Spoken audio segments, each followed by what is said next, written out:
That's very cool. You follow this team very closely, Stephen A.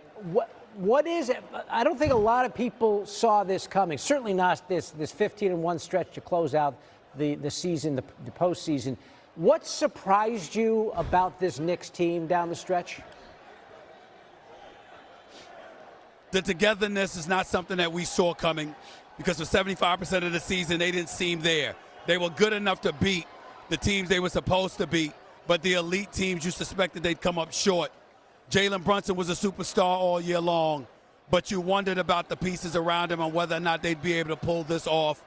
And then they went down 2-1 to the Atlanta Hawks, and I almost had a stroke on the air because they better not lose the series. Everybody has to go, but Brunson, everybody has to go. And from that moment forward, they were unbelievable. They closed out Atlanta by being up damn near 50 in the first half and winning by 47. They sweep the 76ers. They go up against Cleveland. They sweep them.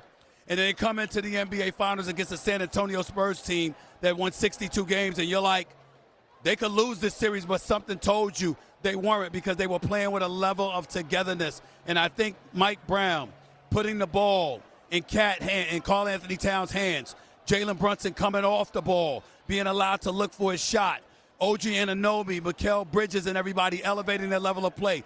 Josh Hart, the Energizer Bunny, the engine that could, constantly pushing the gas. You just found yourself saying, wait a minute, they could do this. And then to win game one in San Antonio, okay, we got home court advantage.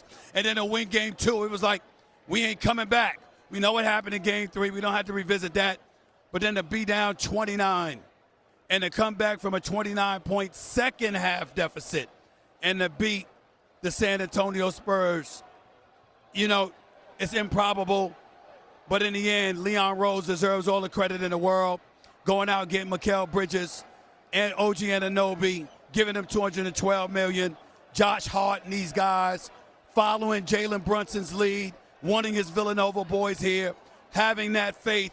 And believe it or not, you got to give credit to James Dolan because